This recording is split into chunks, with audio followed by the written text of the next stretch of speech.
From Nevada, and I think that's just such a privilege that we live here, that we get all of these wonderful candidates to come, especially here to a place where I go to school. I'm a senior here, and it's a very much an honor to have a presidential candidate come here and do this town hall here. So who is ready to hear from Mr. Congressman Eric Swalwell? Woo!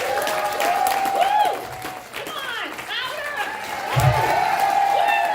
Woo! Okay, again, thank you all for being here. It means a lot. It means a lot. Thank you. Here's my friend Max. Hi, everybody. Hi. My name is Max Gonzalez. I'm the president of the UNLV Young Democrats here at UNLV. Thank you so much for being here tonight with us. I am here to introduce our moderator for tonight's event. Michael Green is an associate professor of history in UNLV's Department of History. He earned his BA and MA at UNLV and his PhD at Columbia University. He teaches history courses and advanced undergraduate seminars for UNLV's Honors College on 19th Century America and on Nevada and Las Vegas. Green is also active in writing and speaking in the community. He writes the Politics column and blog for Vegas 7, Nevada Yesterdays for Nevada Humanities and KNPR, and Inside the Beltway, and books for a newsletter, Nevada's Washington Watch. He lives in Las Vegas, but not in Las Vegas, and I think he can explain why, with his wife, Deborah Young, former director of scholarship and tribute giving at UNLV, in a home owned by their 2 cats.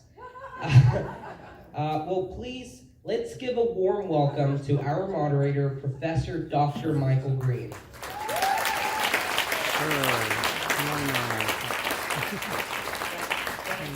You're hearing me okay on this? Good. If you have cats, you know exactly what that means. And we are in Las Vegas, meaning, of course, we're really in paradise. Because this is Paradise Township. So Congressman Swalwell may not know he's actually in paradise, but this is truly paradise. And we aim to have a good evening with a lot of good discussion. And I have the pleasure of introducing him. And I have to say, I have never shaken hands with a presidential candidate before. I have shaken hands with 2 men who were elected president, Jimmy Carter and Al Gore.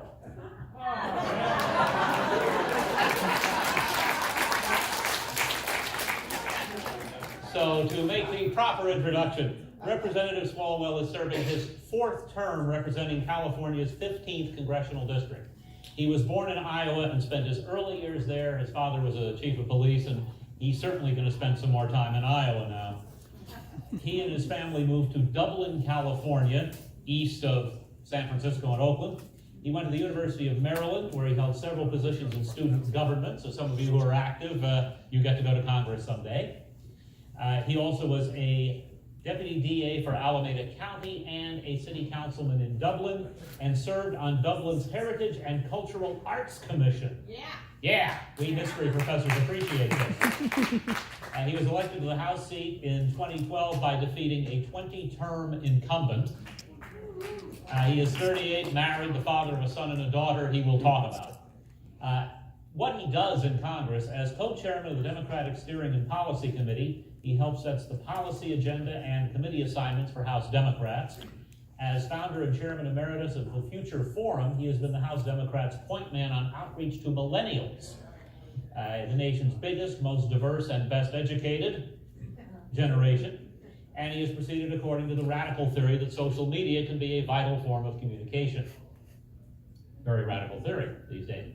As a member of the House Intelligence Committee and chairman of the Intelligence Modernization and Readiness Subcommittee, he plays an important role in keeping our nation safe and gets to hang out with Adam Schiff.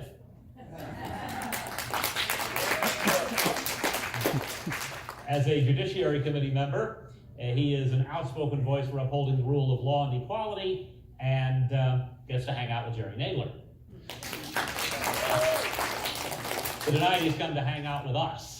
And it's a pleasure to welcome him, Congressman and 2020 presidential candidate Eric Swalwell.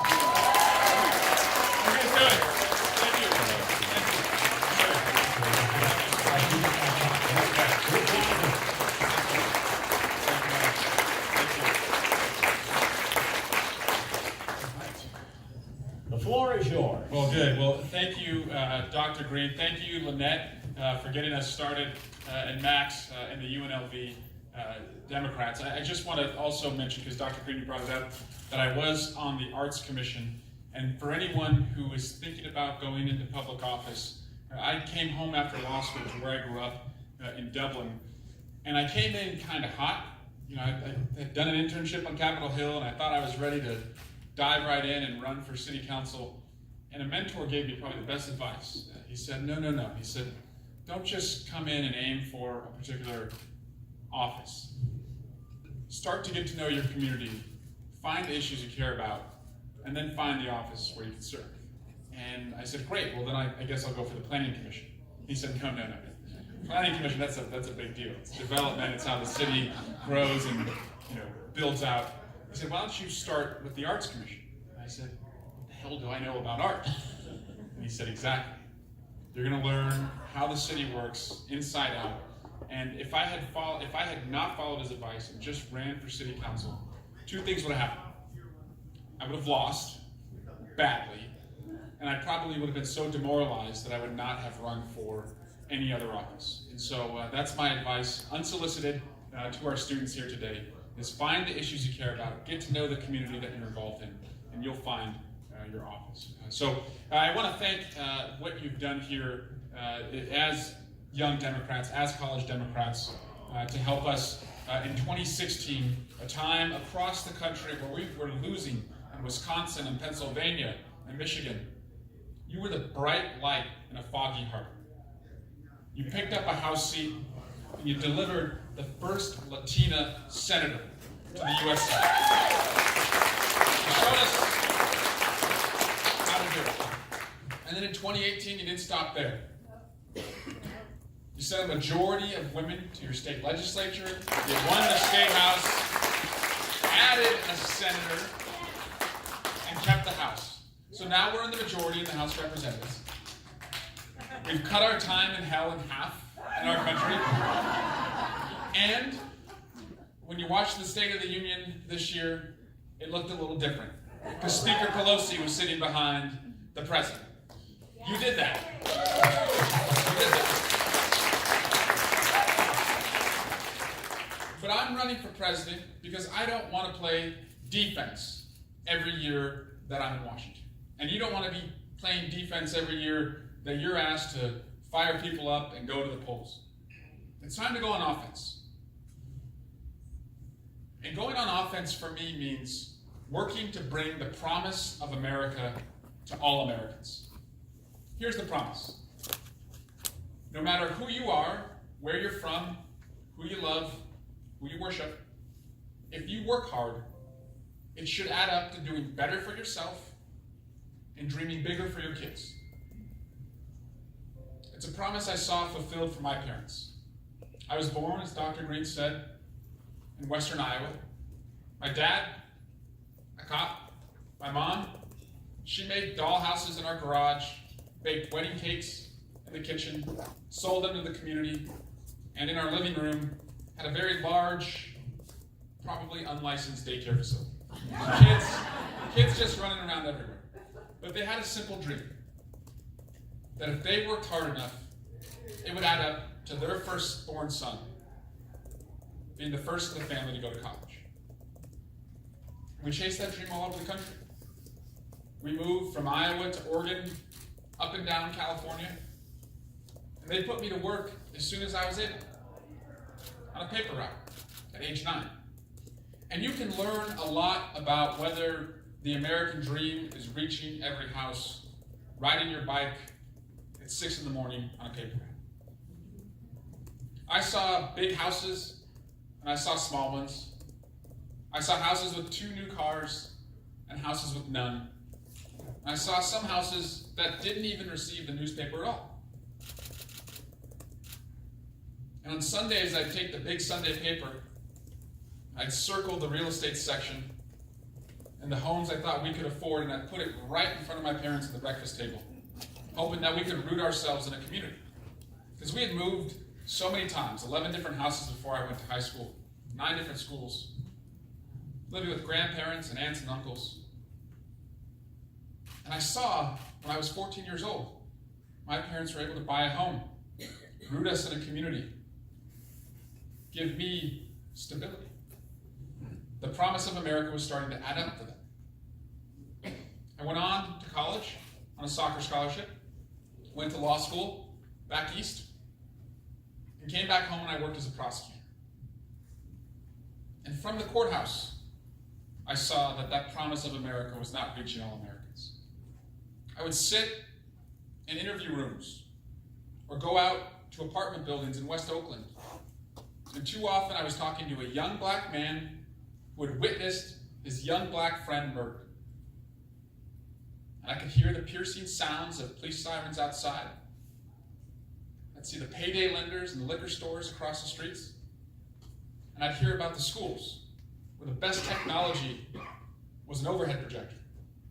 And I knew in these communities, if we did not invest in them, if we did not believe in their God-given potential, it didn't matter how smart that young man was, it didn't matter how hard he worked, the promise of America was never going to come to him and people who looked like him.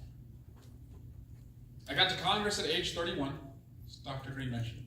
I beat a 40-year incumbent. And when you get there at 31, you get put to work right away as the IT help desk. Like setting up the Facebook accounts and the Instagram accounts, turning off cell phones in committee hearings. But I also wanted to take our younger members of Congress across the country to listen to, learn from, and speak up for the next generation. So we had a roadshow, went to over 50 cities, college campuses, brew pubs, coffee houses. And there I saw the hollowed out communities where the best export for too many places was a young person who went off to college and would never boomerang back because there were no jobs to come home to. And you just see the heartbreak and the pain for the families. Because they had this crossroads. Do we send our kids away knowing that they may never come back? Or do they just cook in the frying pan here at home where there's no jobs that pay anything? It's just cyclical as far as poverty. From a paper route, at a courthouse, leading the next generation across America, seeing that promise of our country not reaching all Americans. So, impatiently, frustrated, coming from this do-something generation, I offer my candidacy to go big on the issues we take on, no more sweeping them under the rug, to be bold in the solutions we offer, no more incrementalism, and do good in the way that we govern and treat each other. When it comes to healthcare,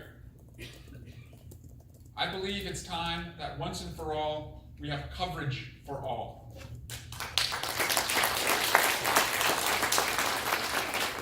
And to me, that means a public option that forces down the prices for private insurers with a healthcare guarantee. If you're sick, you're seen, and if you're seen, you don't go broke.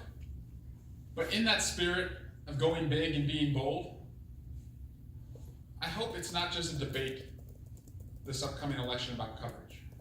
I hope we remember what we've always done best as Americans. We find the unfindable, solve the unsolvable, and cure the incurable. Recently, a friend of mine, 38 years old, former federal prosecutor named Brian, called me and told me he has ALS. He's got two beautiful little girls. And he could ask anything of me, his friend in Congress that he's known for so long. But he represents a generation that is losing faith in Washington's ability to be a partner and an advocate as he battles this disease. So he's doing the work on his own, starting his own foundation. But I don't want people like him to give up hope. So I'm going to challenge the country to seek and find cures in our lifetime through investing in genomics, data sharing, targeted therapies. to use that as a way to bring down costs, extend the quality of life, and put a whole new generation of scientists to work in the life sciences. Go big, be bold, do good. I also believe when it comes to healthcare, we have to treat climate chaos as a healthcare crisis. That's how we address it. That's how we get it the attention it needs. The asthma, the cancer that pollutants cause in our communities, that's a healthcare crisis. But when it comes to addressing making sure that we have a greener, cleaner economy, what I would do is get rid of the false choice that so many pipe fitters and laborers and iron workers have to make. They're told that you can either have your job or you can have clean air and clean water. And a lot of them tell me, look, Congressman, when you vote against that pipeline, to me, you're just telling me you're against my job. So what I will do is invest in the technologies that you can deploy to these fossil fuel sites, carbon capture, carbon sequestration, carbon reuse, so that you can bring those sites to carbon neutral. Those workers keep working, and we give them a skills bridge to this new green collar economy in wind and solar and alternative fuel cells. And when we start to talk about climate change in America, it doesn't start an argument, it starts a workday. When it comes to education, thank you.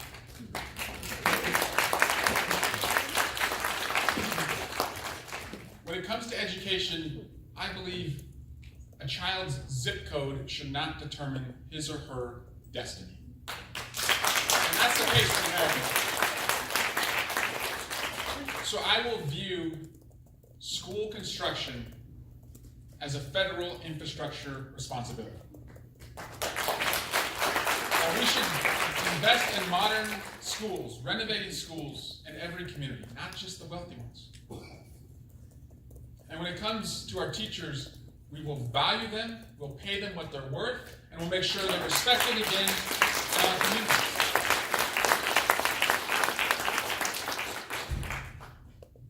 I also know a lot of students here today, even recent graduates, are dealing with the financial quicksand of student loan debt.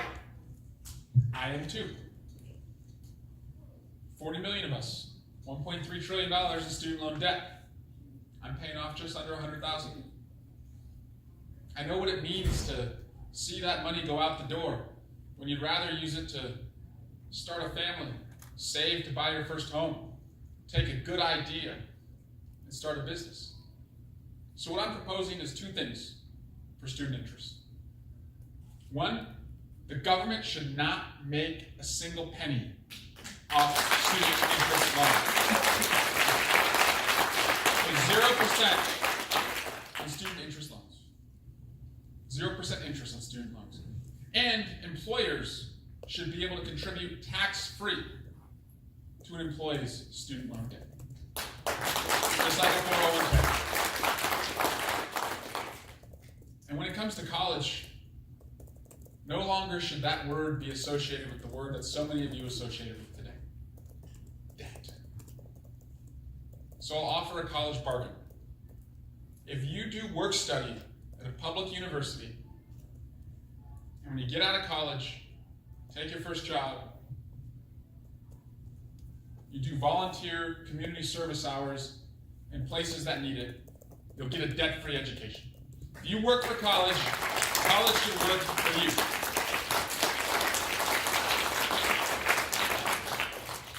Go big, be bold, do good. I was upstairs right before I came down, walking through the student union. I saw the artwork. Inspired by the fear this community has had to live with, the grief it's had to suffer and endure from gun violence. I'm running for president to make ending gun violence a top priority for the next president of the United States.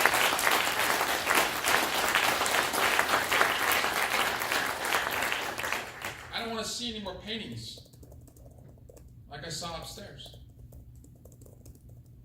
I came to Congress as a prosecutor. One of the last cases I tried, a young man named Gary Jackson was fired at 40 times from an assailant holding an assault rifle. Gary was hit just once. He died. Right before his mom testified, I was talking to her about what I needed her to do to identify Gary. And she asked me, she said, I don't get it. If you're going to get shot, you think you want to be shot in the arm or maybe the leg. And Gary, she said, he was shot in the leg. You'd think that's where you'd survive. And then she heard the autopsy doctor testify. He said because of the size of the round, the velocity at which it flew, and the energy when it hit Gary's body, he didn't stand a chance. That's what an assault rifle is. I came to Congress going through congressional orientation when Sandy Hook happened. And I thought, as awful as this is, to lose those beautiful babies, at least I could be a part of a Congress that would do something about it. And then Charleston happened. Nothing. San Bernardino. Nothing. Pulse. Las Vegas. Nothing, nothing, nothing. Moments of silence when all you needed were moments of action. And when Parkland joined that long list of cities that had been devastated by gun violence, I expected the same ritual to unfold. Anguish, grief, thoughts and prayers as an alibi for doing nothing. But that community, just like the community here in Las Vegas, was fed up. Moms started to organize. Students who were a little bit older than the children who were killed at Sandy Hook articulated their loss. So they marched on the town squares, to the town halls, and all the way to the ballot boxes. And they beat 17 NRA-endorsed members of Congress.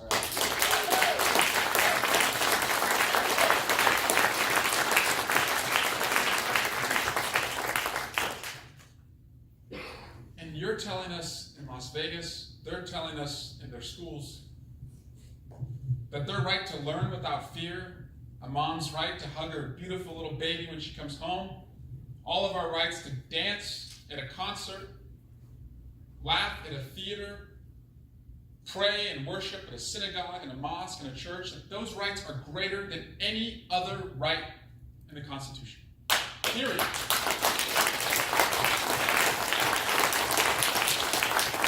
So let's pass background checks.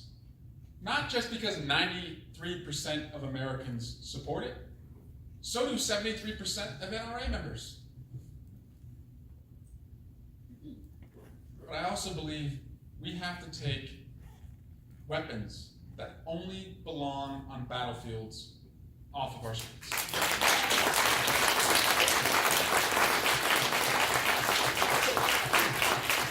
So I'm the only candidate that is proposing that we ban and buy back the 15 million assault weapons in our community.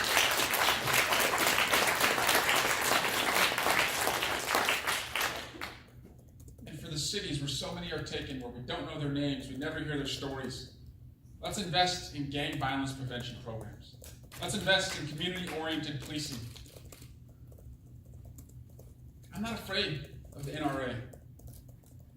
You're not either. We've been told for too long that this is a divisive issue. But what I've come to learn is that's just a tactic.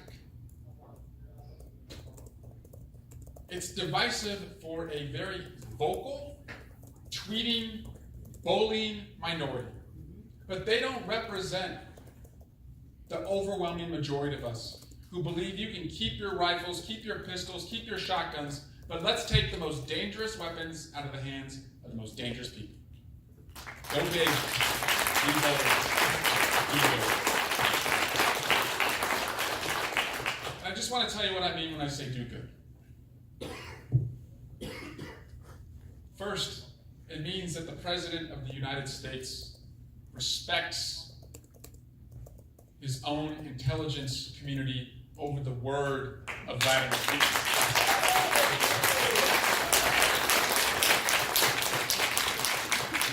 It means that we respect and never use them as a political tool, the brave men and women who serve or have served in our armed services. To assure them that we will give them all the resources they need to make us the strongest military in the world, but we'll also recognize that we have a responsibility to take care of them, give them a job, give them healthcare services when they get out.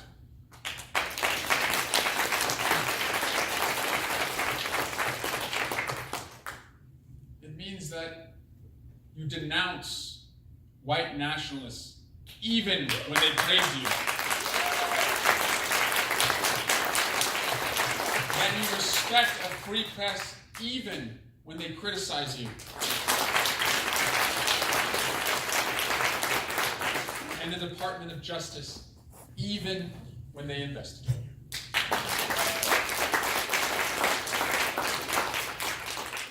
And doing good means scrubbing from our democracy the dirty, gerrymandered maps that silence your voices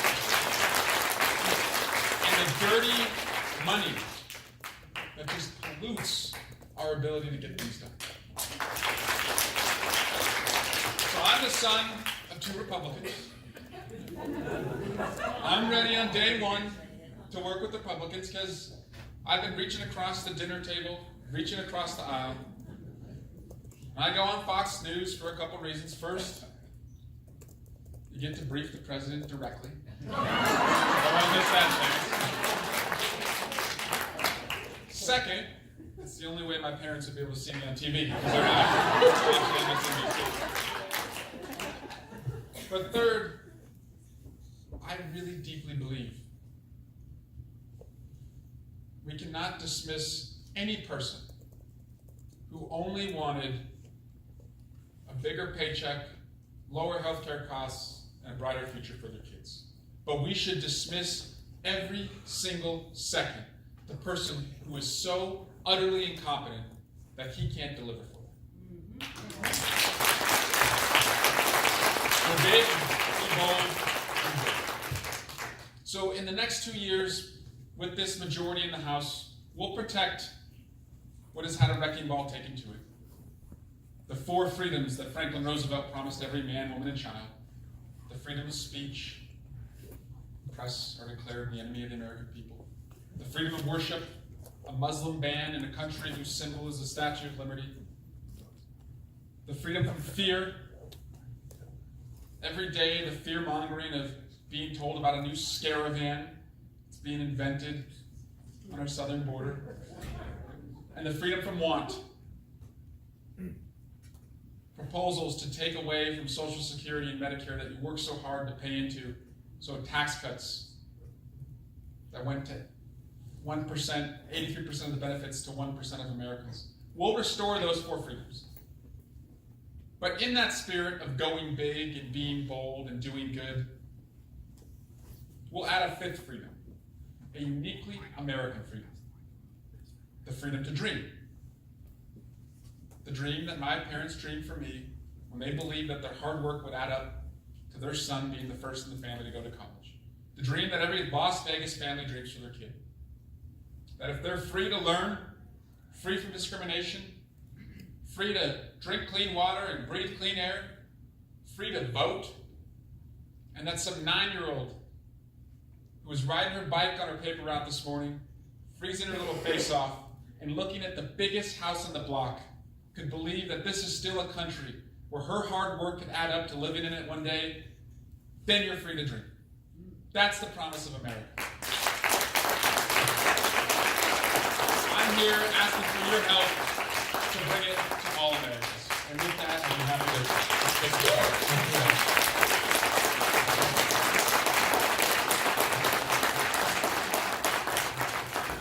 part. I have 200 questions, but so do you. So there's a microphone over there. There's a microphone over there. Please get up and head over if you have a question for Congressman Swalwell. And we'd rather hear from you than hear from me. You get to open it up. If he gives you the microphone. Thank you.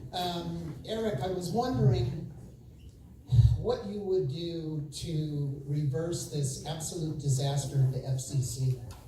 Not only net neutrality and not only Sinclair buying up all the local stations and really closing down the First Amendment for the journalists and the anchors that work there. I noticed this week Chairman Pai put on ALEC on the Consumer Advisory Board, and they lobby against consumer protection. So what can you do? What will you do to reverse this FCC disaster?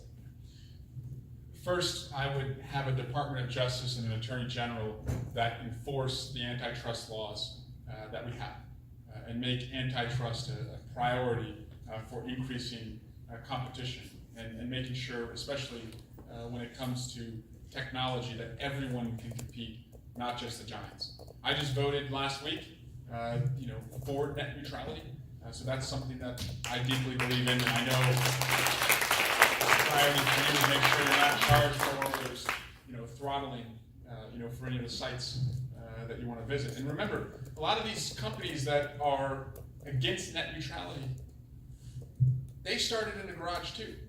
And they benefited from a free and open internet. And the next garage startup shouldn't have anything different as they seek to compete. But I also want us to have a national privacy law. Europe has undertaken this, and consumers in Europe, and even if you go to a European website from the United States, you have to opt in now. You are told what you are subjecting your data to for companies that you visit and how that would be targeted in advertising. And I think we should expect the same here at home. Thank you. The other side of the road. Good evening, How you doing? Congressman Swalwell. Good, thank you. So I am an ACLU Rights for All volunteer here in Las Vegas. Thank you very much. And we're having conversations here in Nevada about immigration. And specifically, we have a bill that's going through our state legislature right now regarding making Las Vegas a sanctuary city. So if you were elected president, how would you support and or expand the ability of cities to become sanctuary cities? So first, thank you to the ACLU, especially the work you did on day one of this presidency when the Muslim ban was put in place. You went to the airports and you stood up for people that you never even So I support sanctuary cities, but my goal is to get rid of them because we have